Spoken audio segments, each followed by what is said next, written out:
अस्सलाम वालेकुम। कैसे हैं व्यूअर्स? आप लोग ठीक हैं सब? आई होप सो कि आप लोग ठीक होंगे। हम आज अपनी क्रिमिनोलॉजी की दूसरी वीडियो की जानिब बढ़ रहे हैं। तो अपनी वीडियो स्टार्ट करने से पहले हम एक कोट से जो है स्टार्ट लेंगे। तो कोट में आपको बता रही हूँ, those who do not remember the past are condemned to repeat it. ये जॉर्ज सेंटाना ने बोला था। यानी आपकी अब जिस तरह मेरी एक अटैम्प्ट जो है वो वेस्ट हो चुकी है, तो अगर आप अपनी गलतियों से नहीं सीखते तो आप कभी भी आगे नहीं बढ़ सकते। आप हिस्ट्री जो है वो इससे हिस्ट्री गवाह है कि हिस्ट्री से कभी किसी ने कुछ नहीं सीखा। एनीवे, हम आज क्राइम का पढ़ेंगे, ठीक है। क्राइम की डेफिनेशन पढ़ेंगे इसमें, ठीक है।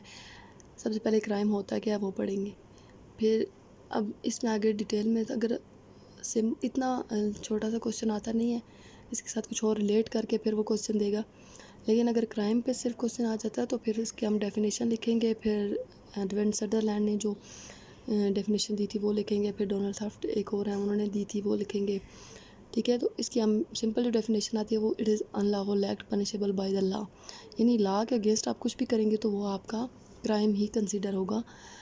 अब इसमें चार उनके ना एलिमेंट्स आ जाते हैं, जैसे एक एक्शन आ जाता है, क्रिमिनल इंटेंट आ जाता है, कॉजेशन आ जाता है या कंकरेंस। यानी एक इसमें आप वो एग्जांपल इस तरह की देते हैं कि एक लड़की है, ठीक है, उसने अपने हस्बैंड को जो है वो उससे प्लान बनाया था अपने हस्बैंड को मारने का। लेकिन हुआ क्या कि वो जो है वो रोड एक्सीडेंट में उसकी डेथ होगी। अब उसकी इंटेंशन तो थी, लेकिन इसमें उसका जो उसने प्लान सोचा हुआ था उस तरह से डेथ नहीं हुई। तो इस तरह के हम इसमें एलिमेंट्स पढ़ेंगे। फिर आगे से क्रिमिनोलॉजी की क्राइम की तीन डेफिनेशन तीन एंगल से पढ़ेंगे। सोशली पढ़ेंगे, रिलीजियसली पढ़ेंगे और लीगली पढ़ेंगे। सोशली ये होता है कि जब आप सोसाइटी को वायलेट करते हैं, यानी some action that harm in a situation that person responsible और टू बी पनिश्ड। इसी तरह रिलीजियसली ये होता है कि अब कुछ इस तरह के एक्शंस होते हैं जो आपको आपके रिलीजन में वो बैन होते हैं, ठीक है। सोशली तो वो ठीक होंगे, लेकिन रिलीजियसली आपको वो जो है वो मना है, उसलिए आप वो नहीं कर सकते।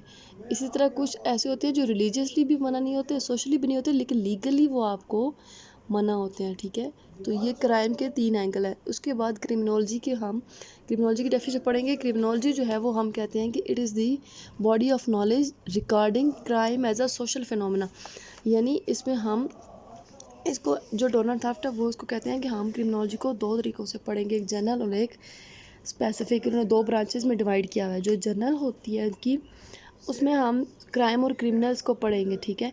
लेकिन जो स्पेसिफिक होगी उसमें हम क्रिमिनल जो है उनका बिहेवियर पढ़ेंगे, ठीक है, स्पेसिफिकली। इसी तरह हम जो है वो आगे अगला हमारा जो टॉपिक होगा वो होगा क्राइम, क्रिमिनल लॉ और क्रिमिनल बिहेवियर। यानी क्राइम क्या होता है, फिर क्रिमिनल लॉ कौन से होते हैं और क्रिमिनल बिहेवियर जो है वो क्या होता है। इसी तरह इसमें हम पढ़ेंगे कि क्रिमिनोलॉजी जो है ये आपकी साइंस है या नहीं है। अब देखें, साइंस तो है ना, क्यों? क्योंकि इसमें एंथ्रोपोलॉजी भी आती है, इसमें मैथ्स भी आता है, ठीक है। इसमें आपकी बायो भी आती है, जब आप फोरेंसिक करते हैं केमिस्ट्री भी आ जाती है। उसके बाद इसमें सोशियोलॉजी भी आ जाती है, इसमें जेंडर भी आ जाता है, साइकोलॉजी आ जाती है जब हम क्रिमिनल्स के उसको साइकोलॉजिकल बिहेवियर को पढ़ेंगे। तो ये एक अप्लाइड साइंस है, ठीक है। अगला है हमारा टॉपिक, इसका है क्रिमिनोलॉजिस्ट इसको स्टडी किस तरह करते हैं क्राइम को। अब वो डिफरेंट तरीके से स्टडी करते हैं। लाइक सर्वे एक मेथड होता है इनका रिसर्च करने का। सर्वे के ज़रिए वो क्या करते हैं कि लोगों के एटीट्यूड्स को, बिहेवियर्स को, बिलीव्स को जो है वो फाइंड आउट करते हैं, ठीक है। लेकिन इसके अब एडवांटेज भी होते हैं, डिसएडवांटेज भी होते हैं। एडवांटेज तो इसका ये होता है कि हमें पता चल जाता है कि लोग एक प्रॉपर अब इसका बिहेवियर क्वेश्चन आंसर के ज़रिए जो है वो हमें पता चल जाता है कि लोग क्या सोचते हैं। अब जनरल पब्लिक को हमने इतने लोगों का तो नहीं कर सकते, लेकिन हम हर ग्रुप में से हमें अगर प्रिजनर्स का करना है तो हम उसमें से कुछ प्रिजनर्स का सर्वे कर लेते हैं, क्योंकि मेजॉरिटी की मेंटालिटी जो होती है वो सेम ही होती है। अब डिसएडवांटेज ये होता है कि कुछ लोग ऐसे ही फिल कर देंगे इंटरेस्ट लिए बगैर। अच्छा, कोहोर्ट अगला जो है वो रिसर्च, उसमें ये होता है कि इसमें एक स्पेसिफिक ग्रुप होता है जो लोगों का जो इन्वॉल्व होता है, उसकी हम करेक्टरिस्टिक्स जो है वो ओवर द टाइम फाइंड करते हैं, ठीक है। ये जो रिसर्च होती है, इसमें स्कूल एक्सपीरियंसेस होते हैं, अरेस्ट्स होते हैं, हॉस्पिटलाइजेशंस होती हैं, और information about their family, divorce, parental issues like, ठीक है। अब इसमें अप्रोचेस क्या होती हैं, इसमें हम एक तो स्कूल रिकॉर्ड्स देखते हैं, ठीक है, लाइक एकेडमिक परफॉर्मेंस कैसी थी, अटेंडेंस कैसी थी उस बच्चे की, यानी हॉस्पिटल रिकॉर्ड देखते हैं कि उसमें कभी ड्रग तो नहीं यूज़ किया। इसी तरह हम उसका जो है वो पुलिस फाइल्स देखेंगे कि उसके अगेंस्ट कोई इस तरह का विक्टिम या इस तरह कोई भी है। उसके बाद हम इसका कोर्ट रिकॉर्ड देखेंगे, ठीक है। कोर्ट रिकॉर्ड में ये होता है कि कभी इसने कोई इस तरह की कन्विक्शन रेट या टाइप ऑफ सेंटेंस तो नहीं इसको हुआ। अच्छा, आगे official recorded research. Official recorded ये होती है जो क्रिमिनोलॉजिस्ट यूज़ करते हैं from the records of government agencies, like police department में जो उनके मेजॉरिटी पड़े होते हैं, या कोर्ट्स में इस तरह के होते हैं, ठीक है। उसके बाद एक्सपेरिमेंटल रिसर्च होती है। एक्सपेरिमेंटल रिसर्च ये होती है कि ये एक स्पेसिफिक जो है वो बिहेवियर को लोगों के स्टडी करते हैं, ठीक है। इसमें क्या होता है, for example they may wish to directly test whether watching a violent TV show will cause viewers to act aggressively, यानी अब एक कोई ड्रामा है, अब उसका इम्पैक्ट इस तरह का आ रहा है कि लोग उसको देख के इन्फ्लुएंस हो रहे हैं, ठीक है। इसी तरह अगला हमारा ऑब्जर्वेशनल मेथड है, ठीक है। ऑब्जर्वेशनल रिसर्च ये होती है, उसमें क्रिमिनोलॉजिस्ट जो होते हैं वो फोकस करते हैं फ्यू सब्जेक्ट्स पे, यानी कुछ लोगों को डिटेल इंटरव्यू करेंगे उनका। इसी तरह लास्ट जो हमारा है मेटा एनालिसिस और सिस्टमेटिक रिव्यू।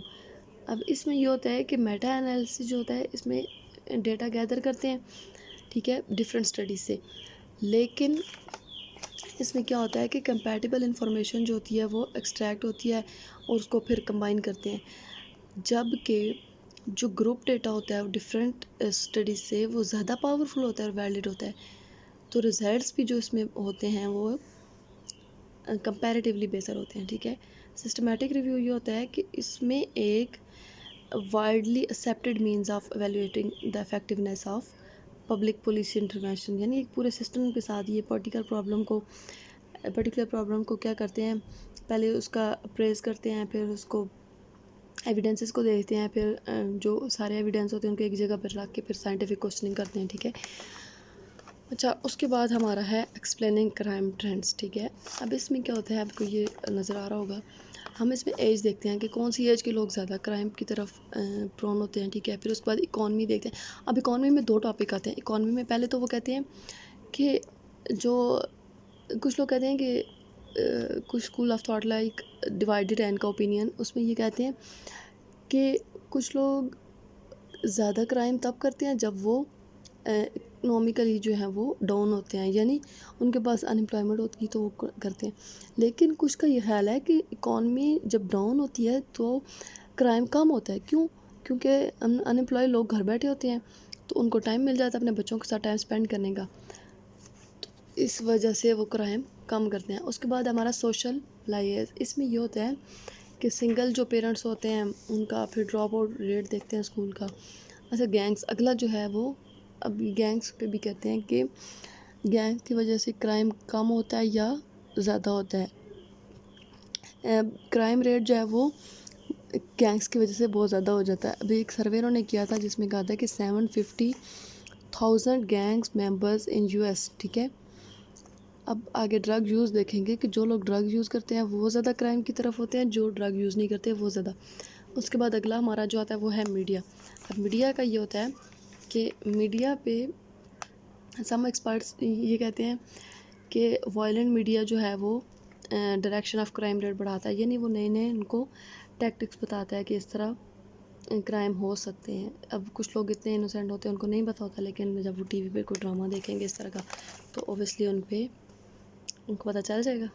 अच्छा, जस्टिस पॉलिसी अगली देखेंगे। जस्टिस पॉलिसी का मतलब ये होता है कि कुछ लॉ इन्फोर्समेंट एक्सपर्ट ये कहते हैं कि क्राइम रेट कम हो सकते हैं अगर ज़्यादा पुलिस ऑफिसर्स हों, उनको फिर अच्छे तरीके से यूज़ किया जाए, और वो पुलिस ऑफिसर जो है वो अग्रेसिव ना हो, वो सिर्फ क्राइम पे करें। यानी जो कुछ लोग ऐसे होते हैं ना, अब जो क्रिमिनल नहीं होते, लेकिन वो जब पकड़े जाते हैं फिर उस तरह ट्रीट होते हैं कि उनको लगता है कि क्रिमिनल बन ही जाएँ अब। उसके बाद क्राइम अपॉर्चुनिटीज़ ये होता है कि कुछ लोग क्राइम रेट ड्रॉप हो सकता है अगर उनको मार्केट में इस तरह की कंडीशनल चेंज मिले या उनको अल्टरनेटिव क्राइम अपॉर्चुनिटीज़ मिलें। फॉर एग्ज़ाम्पल, अब जैसे कोई भी इस तरह की क्राइम्स होते हैं, जैसे एक एग्ज़ाम्पल है मेरे माइंड में नहीं आ रही।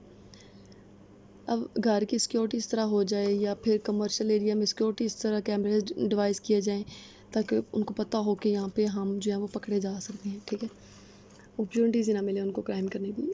इसके बाद इकोलॉजी लास्ट जो है इसमें, इकोलॉजी ऑफ क्राइम, इसमें ये होता है कि डे सीज़न यानी most crimes report occur during the warm. अब ये भी इनका कहना है कि जुलाई और अगस्त में ज़्यादा क्राइम्स जो हैं वो रिपोर्ट होते हैं, क्योंकि समर में टीनेजर जो हैं वो ज़्यादा क्राइम करते हैं, बाहर निकल जाते हैं स्कूल से। उसके बाद टेम्परेचर का बताते हैं कि जहाँ पे टेम्परेचर बहुत ज़्यादा होता है वहाँ पे क्राइम्स भी बहुत ज़्यादा होते हैं। ठीक हो गया। अगला इसमें देखेंगे रीजनल डिफरेंसेस, यानी रीजनल डिफरेंसेस का मतलब ये होता है कि जो अर्बन एरियाज़ होते हैं वो उनमें क्राइम रेट जो है वो ज़्यादा होता है, ठीक है। Areas with low per capita income जो है वो, अब मेरे ख़्याल से तो नहीं होना चाहिए, लेकिन ये ऐसे कहते हैं तो होगा। लाइक ये कहते हैं कि जो अर्बन एरियाज़ हैं वहाँ पे लोग एजुकेटेड होते हैं और क्राइम की तरफ कम आते हैं, लेकिन कुछ लोगों का ये ख्याल है कि जो लोग अर्बन एरियाज़ में होते हैं वो क्राइम ज़्यादा करते हैं, अनएम्प्लॉयमेंट की वजह से उनको ज़्यादा टैक्टिक्स आते हैं क्राइम करने के। अब इसमें एक और ये है कि एक मूवी है मोड्स ऑफ क्राइम, उसमें ये बताया हुआ कि वो स्टडी करते करते एक लड़का और एक लड़की होते हैं, तो वो उनको होता है कि हम क्राइम करके देखें कि क्रिमिनल्स क्या सोचते हैं। वो एक क्राइम करते हैं, फिर दूसरा करते हैं, फिर तीसरा, फिर इस तरह करते करते एंड पे आके वो सुसाइड कर लेते हैं। तो अभी हम अपनी वीडियो को एंड करेंगे। आज का टॉपिक हमारा कंप्लीट हो गया, ठीक है। अब आप लोगों ने इसको अच्छे से पढ़ना है, फिर हम इससे अगला जो टॉपिक हमारा क्रिमिनोलॉजी का है वो स्टडी करेंगे, ठीक हो गया। ओके, थैंक यू, अल्लाह हाफिज़।